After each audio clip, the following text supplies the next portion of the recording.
नमस्कार, मैं शिवम पंडित स्वागत करता हूं आपका आपके अपने यूट्यूब चैनल पर। आज मैं करने वाला हूं अपनी बुलेट का ओनरशिप रिव्यू। 5 साल से ज़्यादा की गाड़ी हो गई। 10 दिसंबर 2017 को लिया था इसको हमने और 5 साल से ज़्यादा हो चुके हैं। और किलोमीटर चेक कर लेते हैं कि कितना चली है। तो 64,109 किलोमीटर ऑन रिकॉर्ड चल गई है, जो इसका मीटर दिखा रहा है। और लगभग 2-3 हज़ार किलोमीटर बिना मीटर के चली होगी, क्योंकि मीटर पिनियन ख़राब हो चुका था और टाइम नहीं मिल रहा था बनवाने का। कहूँ तो एक बार मैंने चेंज भी करवाया, उसके बाद फिर से वो ख़राब हो गया, क्योंकि जिसने लगाया था शायद लोकल लगा दिया होगा, वो फिर से ख़राब हो गया था। बात करते हैं 5 साल के एक्सपीरियंस की और 65,000 किलोमीटर के एक्सपीरियंस की। अगर बात करें तो गाड़ी अभी भी, मतलब जो रॉयल एनफील्ड वाले बोलते हैं मेड लाइक अ गन, तो मेड लाइक अ गन है। ये गाड़ी है BS4 मॉडल, लेकिन आप देख रहे होंगे कि इसमें ये लाइट ऑफ करने का और ये पावर ऑन ऑफ करने का स्विच मैंने लगवाया। तो ये मैंने कहीं बाहर से अलग से लगवाया नहीं, केवल स्विच। ये बात ये हुई कि इसकी वायरिंग हो गई थी ख़राब, बीच में एक बार इसकी वायरिंग जल गई थी, है ना। तो वायरिंग ही मैंने BS3 की लगवा दी। दुकान वाले से मैंने कहा कि यार BS3 की वायरिंग लगेगी, तो उसने कहा हाँ भाई लग जाएगी, तो उसने लगा दी। BS3 की वायरिंग लगा के भी BS4 गाड़ी चलती है। तो इसलिए मेरी ये जो लाइट है ये ऑफ़ रहती है। देखिए यहाँ मीटर ऑन है, ये पावर ऑन है इसकी, लेकिन लाइट यहाँ पर मेरी ऑफ़ है। नॉर्मल BS4 गाड़ियों में लाइट परमानेंट ऑन रहती है। अगर तुलना करें BS6 और BS4 की, तो BS4 मुझे ज़्यादा बेहतर लगी, क्योंकि BS6 गाड़ियों में आ गया है फ्यूल इंजेक्शन, जो थोड़ी प्रॉब्लम क्रिएट कर रहा है। उसमें ये कार्बोरेटर नहीं दिया रहता है ना। तो ये ज़्यादा बेहतर पड़ता है। सर्विस की बात करें तो सर्विस कॉस्ट जैसे 350 सीसी की गाड़ी है ना। लोग क्या सोचते हैं कि यार अपाचे भी तो इतना ही एवरेज देती है जितना बुलेट देती है, तो पहले तो ले लेते हैं। फिर क्या होता है, एवरेज तो आपको बराबर मिल सकता है, लेकिन जब सर्विस करवाने आप जाते हो तो 2,000-2,200 रुपये की खपत बैठती है। अगर आप ठीक से सर्विस करवाते हो। ठीक से सर्विस का मतलब क्या होता है, बोलोगे कि क्या कोई ख़राब सर्विस करता है? नहीं। देखिए 800, 850, 900 ऐसे आपका मोबिल का खर्च पड़ जाएगा, जो आपका ऑयल पड़ना है इसमें, प्लस सर्विस चार्जेस अलग अलग जगह पे अलग है, कहीं 300, 500, 600, जो जैसे लेते हैं, जैसे मिस्त्री होते हैं। खर्च का डिफरेंस जो आता है ज़्यादा, वो आता है आपके एयर फ़िल्टर में, ऑयल फ़िल्टर में, ठीक है, ल्यूबिंग में। आप कुछ लोग करते हैं कि एयर फ़िल्टर ही नहीं चेंज करवाते हैं, है ना। करेंगे कि चलो 1 सर्विस 2 सर्विस हो जाए, उसके बाद एयर फ़िल्टर बदलवाएंगे। लेकिन एयर फ़िल्टर जो होता है आपका, अगर आप सही समय पे नहीं बदलवाते हो, तो वो आपके एवरेज में प्रॉब्लम करता है, गाड़ी पे प्रेशर डालता है। इतने दिन की गाड़ी हो गई, 65,000 चल गई, अभी तक एक बार भी इसकी क्लच प्लेट नहीं ख़राब हुई है। क्लच प्लेट वैसी की वैसी है, ठीक है। और गाड़ी की पावर जो है, जैसे पिकअप होता था वैसे ही है, गाड़ी में कोई समस्या नहीं आई है। तो इसलिए जो होती है बुलेट प्रेफर की जाती है।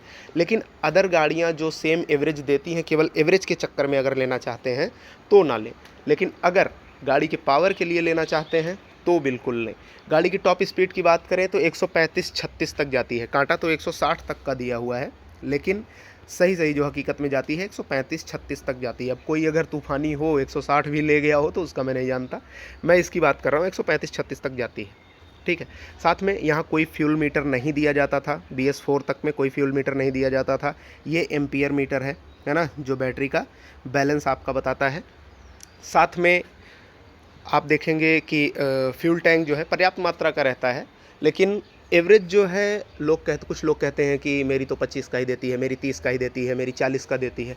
तो सही सही जो एवरेज है लगभग 35 का एवरेज है रॉयल एनफील्ड का, है ना। लेकिन अगर आप सर्विस वगैरह मेंटेन किए रहेंगे, बाकायदे गाड़ी फिट रहेगी, टाइम पे आप चीज़ें बदलवाते रहेंगे जो कुछ ख़राब होती रहेंगी, तो ये जान लीजिए कि लगभग एवरेज आपको 40 का भी मिल सकता है। हाईवे पे तो 40 का एवरेज आराम से दे देती है, ठीक है। चैन में एक बड़ी बात है कि लोग कहते हैं कि चैन स्पॉकेट ख़राब होती है जल्दी। तो चैन स्पॉकेट ध्यान दीजिएगा, जल्दी नहीं ख़राब होती है। बस एक चीज़ होता है कि चैन स्पॉकेट का ख्याल रखना होता है। इधर अभी मेरे को आप लोगों को वीडियो दिखाते समय ध्यान आया कि कोई एक बोल्ट है जो यहाँ से गिर चुका है ना। इसको भी अब सही करवाना है। तो और ये जो साइलेंसर लगा हुआ है, ये गाड़ी फ़िलहाल अभी 4 महीने से खड़ी थी मेरी घर के अंदर, अभी अभी मैंने निकाली है, तो ये हालत इसकी हो गई है। तो ये साइलेंसर पे भी देखिए जंग लग गई है। ओरिजिनल साइलेंसर नहीं है जो गाड़ी के साथ मिला था, ये हमने चेंज करवाया था, तो इसकी वजह से ऐसा है। ल्यूबिंग करवानी इसलिए ज़रूरी होती है, लोग आमतौर पे कहते हैं ग्रीस लगा दो। ग्रीस, रॉयल एनफील्ड की चैन में ग्रीस नहीं लगाना है, इसका ल्यूब आता है, ठीक है, उसको आपको यूज़ करना है। वो लुब्रिकेंट जो होता है वो चैन को प्रोटेक्ट करता है, और सफाई करने के बाद ही, चैन को क्लीन करने के बाद ही ल्यूब लगाएं, ठीक है।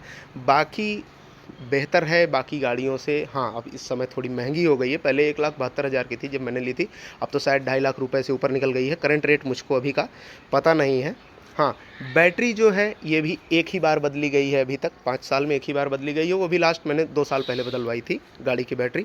उसके बाद से गाड़ी की बैटरी भी नहीं चेंज करवानी पड़ी है। एक दिक्कत आती थी इसमें कि ये जो छोटी वाली लाइट्स हैं ये फ्यूज़ हो जाती थी अक्सर, ये फ्यूज़ हो जाती थी, लेकिन जब से ये वाला सिस्टम लगवा लिया मैंने, BS3 वाली वायरिंग करवा ली, तब से ये भी अब फ्यूज़ नहीं होती हैं। और सामने वाली बल्ब 4 बार फ्यूज़ हो चुकी थी मेरी, लेकिन इसको लगवाने के बाद से अभी तक नहीं फ्यूज़ हुई है। तो ये सब नॉर्मल प्रॉब्लम्स हैं, क्योंकि सामने वाली बल्ब, ये सब बल्ब, ये 100 200 400 रुपए के खर्चे हैं। बुलेट चला रहे हैं तो इतना तो करना पड़ेगा, है ना। हाँ, एक बात और है कि जब भी गाड़ी की सर्विस करवाएं, प्रॉपर बुलेट के मिस्त्री से ही करवाएं। बोलोगे कि बुलेट का मिस्त्री मतलब वो व्यक्ति जो केवल बुलेट की सर्विस करता है। आमतौर पर आजकल क्या हो रहा है, पहले होता था कि बुलेट कम लोगों के पास होती थी, तो बुलेट के स्पेसिफिक मिस्त्री होते थे। नॉर्मल मिस्त्री बुलेट में हाथ लगाना नहीं चाहते थे। आज का क्या हो गया है कि कोई स्प्लेंडर सर्विस करने वाला है, वो भी कह देता है कि हाँ भैया हम बुलेट सर्विस कर देंगे।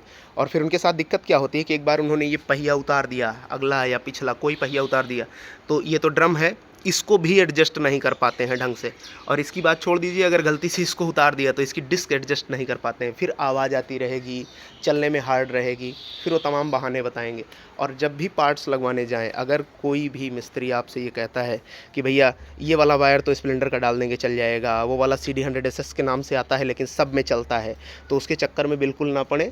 जो बुलेट का है उसी पार्ट को लगवाएं, ठीक है। रॉयल एनफील्ड के नाम से आता है तो वही लगवाएं। जब आपने एक बार 2 लाख 2.5 लाख रुपए खर्च किए हैं गाड़ी खरीदने में, तो उसको रख रखाव में भी उतना खर्च करें, क्योंकि वो आपकी गाड़ी की लाइफ को ख़राब करता है, ठीक है।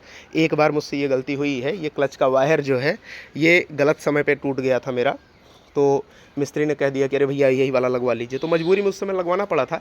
स्प्लेंडर का लगवा लिया था, लेकिन वो हफ्ते भर से ज़्यादा चला नहीं, हफ्ते भर के बाद वो बोल गया। तो इसके लिए आपको करना क्या है कि जो भी पार्ट्स लगवाने हैं रॉयल एनफील्ड के ही लगवाइए। आजकल तो हर शहर में हर जगह मिल जाते हैं ओरिजिनल पार्ट्स, तो ओरिजिनल पार्ट्स देख कर ही लगवाएं। बाकी गाड़ी की परफॉर्मेंस एकदम झकाझक है। जिसको भी लेना है तो भाई साहब, अगर 350 सीसी सेगमेंट में लेना है तो इससे बेहतर गाड़ी आपको मिलने वाली नहीं है, ठीक है। चलिए, अगर कोई क्वेरी होती है आपकी, कोई क्वेश्चन होता है, कोई प्रॉब्लम होती है तो पूछिएगा ज़रूर। हाँ, एक चीज़ और बता दूंगा कि पिछली ब्रेक जो है इसकी, ठीक है, पिछली ब्रेक, इसका ब्रेक शू बहुत जल्दी जाता है, तो ब्रेक वगैरह का ध्यान रखना होगा। और इसका ध्यान बहुत ज़्यादा रखना होगा अगली ब्रेक के लिए, डिस्क के लिए इसको आपको फुल रखना है, क्योंकि ये थोड़ा सा भी दिक्कत किया तो ये आके ऐसे सीधे चिपक जाएगी, जैसे मैं ये कर रहा हूँ। 4 महीने बाद मैंने गाड़ी निकाली है और ये मेरा खाली हो चुका है, देख रहे हैं, ये यहाँ आके चिपक गया। और चलती गाड़ी में अगर आपके साथ ये हो गया और बुलेट नहीं रुकी तो अब सोचिएगा क्या होगा। तो ये सब मैंने अभी बनवाने जा रहा हूँ, इसलिए मैंने कहा पहले आपको दिखा दूँ, उसके बाद जाता हूँ बनवाने। और ये बहुत काम की चीज़ है। लोग कहते हैं शो ख़राब हो जाता है, लेकिन बड़े काम का आता है। अगर आप घर परिवार वाले हैं, पारिवारिक जिम्मेदारियां हैं आपके ऊपर, तो काफ़ी जिम्मेदारियां ये अकेले ढो लेता है ना। रास्ते में वो कुछ भी लाना है, ले जाना है, खट से डालो, लेके चले आओ। थोड़ा शो कम रहेगा, भौकाल थोड़ा डाउन रहेगा, है ना। भौकाल भी ठीक ही है। और हॉर्न जो है, बुलेट का हॉर्न पर्याप्त आता है। एक बार मेरा हॉर्न ख़राब हुआ था, क्योंकि शायद पानी चला गया था या कुछ हुआ था, हॉर्न ख़राब हो गया था, तो मैंने दूसरा हॉर्न लगवाया था। ये रॉयल एनफील्ड का नहीं है, लेकिन मुझे याद नहीं किस कंपनी का है, फिर भी बढ़िया बजता है, अच्छा बजता है ये, ठीक है।